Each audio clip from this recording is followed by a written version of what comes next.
I'm Senator Alyssa Slotkin. Senator Mark Kelly. Representative Chris DeLuzio. Congresswoman Maggie Goodlander. Representative Chrissy Houlihan. Congressman Jason Crow. I was a captain in the United States Navy. Former CIA officer. Former Navy. Former paratrooper and Army Ranger. Former intelligence officer. Former Air Force. We want to speak directly to members of the military and the intelligence community who take risks each day to keep Americans safe. We know you are under enormous stress and pressure right now. Right now, the threats to our Constitution aren't just coming from abroad, but from right here at home. Our laws are clear.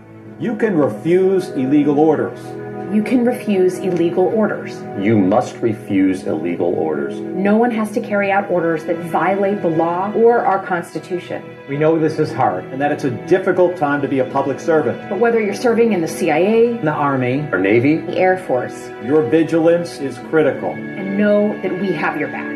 Because now, more than ever, the American people need you. We need you to stand up for our laws, our Constitution, and who we are as Americans. Don't give up. Yo, what's going on, America and the rest of the world? Xander J. Hobson here, comedian, director and producer of boxing documentaries and Troll, to those who need trolling.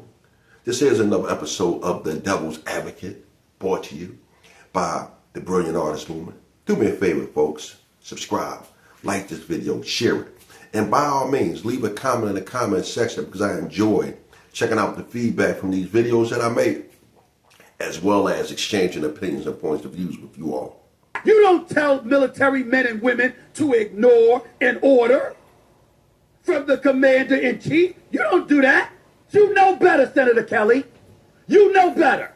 How dare you do that? Now, let me just remind you that Pete Hegseth said in 2016, I do think there have to be consequences for abject war crimes.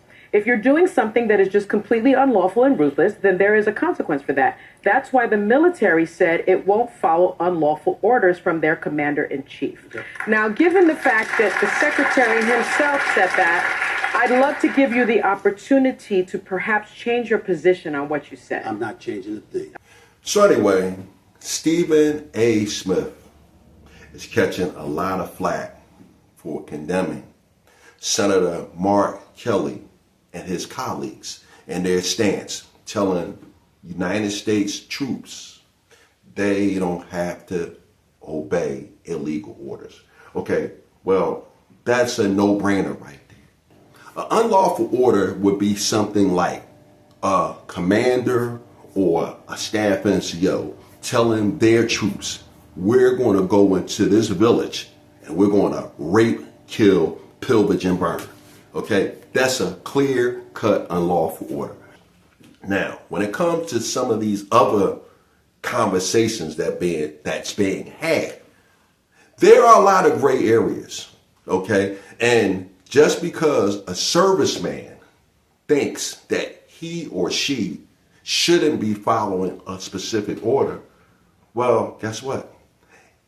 That could be a clear-cut violation of the Uniform Code of Military Justice. Because just because this serviceman or woman thinks that the order is not lawful, guess what? The powers that be may deem that order lawful because it was necessary to complete the mission, no matter how brutal that order may be. Now, a lot of people have an opinion on Stephen A. Smith's position. Okay, the panel on The View. These women seem to have an opinion about everything. Okay, and then let's not forget my fellow comedian, D.L. Hughley. He always has an opinion about something, and of course he has an opinion about Stephen A. Smith's position on Mark Kelly's comments. Virtually the same thing that Senator Kelly said that sparked Stephen's rant on his social media page. It's ironic that the first thing Stephen A. would do would to be assail Smith's resume. Well, basically saying, he was a podcaster who became Secretary of State.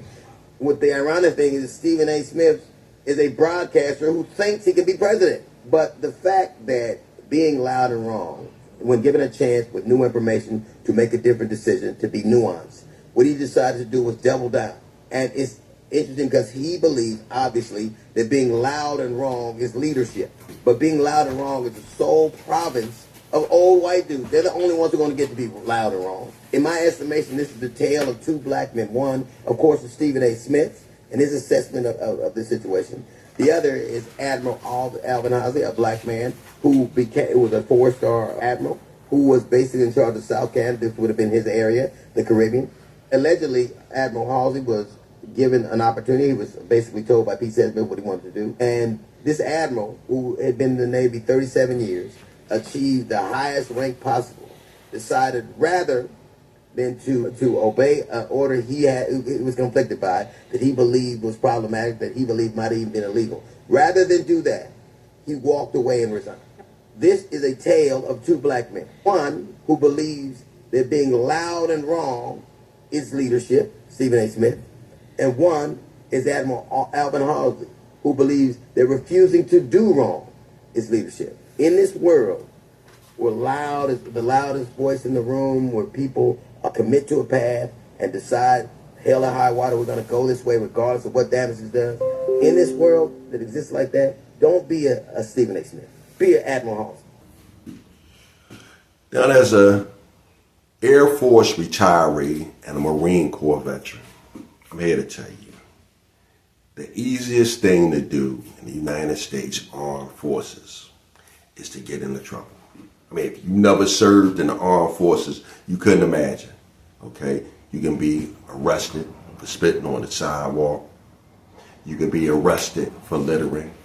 You can be arrested for sodomy, okay? Could you imagine that? And being arrested for that if the right people found out. In the military, you are subject to the whims of your supervisors, okay? And authority can be abused.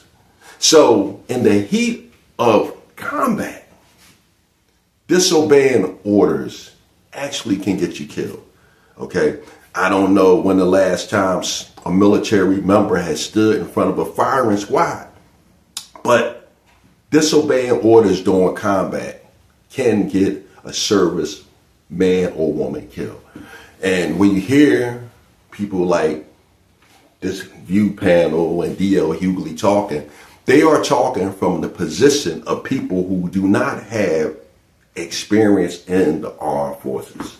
As a matter of fact, I have footage of a gentleman talking about how in real life combat situations, it's not like the movie A Few Good Men. Right now, the threats to our Constitution aren't just coming from abroad, but from right here at home. Our laws are clear. You can refuse illegal orders. You can refuse illegal orders. You must refuse illegal orders. Let's welcome to the show U.S. Army Special Forces veteran Jim Hansen. Jim, I wonder if Senator Slotkin knows that A Few Good Men was a fictional story. What say you? I'm shocked. I was unaware as well. We're not civilians. This is not the court of law. You can be implicated for implying something if you are a former military member or you are a present military member. It wasn't what Mark Kelly said. It's the fact that he was a combat Navy pilot who served in the military, who would tell folks, ignore an order when it could get Ignore them. an order. I said illegal. I said illegal. I'm talking about illegal. I understand that. He said you don't have to follow an unlawful order, and that is in the military code of conduct. And I'm saying to you, hold on, which I'm aware of. But it didn't sound like you were aware of that. Well, no. I disagree with you. Stephen, can I ask you a question? I had two governors, by the way, text me to tell me I was wrong, and they agree with you. You are wrong. I had two senators that reached out to me and said, you weren't wrong at all. Well, Mikey Sherrill did say that the reason they felt the need to put that out is they were constantly being approached by people in the military saying, we're being put in really uncomfortable situations. But that to me is a little more relatable when you're a veteran yourself. But I'm saying let me say this real quick. If you're a member of the military, I'm looking at the soldiers as saying, don't get yourself in trouble. Let somebody else do it. Don't you do it because it ain't going to work for you. You might not like Stephen A. Smith's views on politics.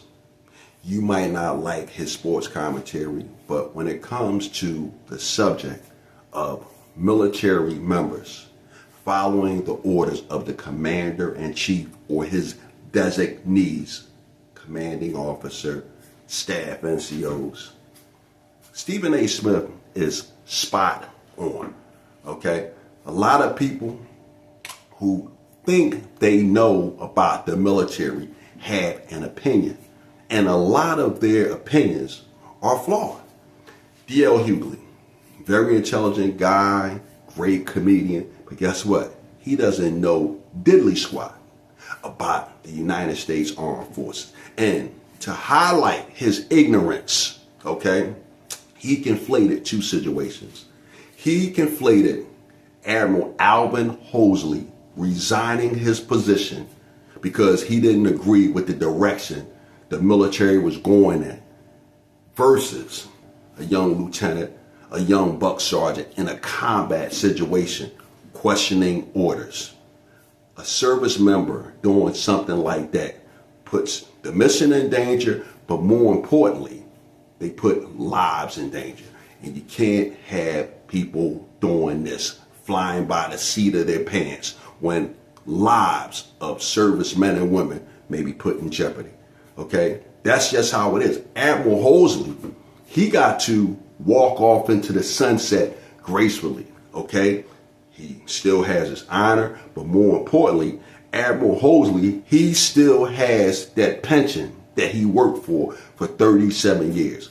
A young serviceman or woman doing that, not only could they end up losing everything, they might also end up in jail.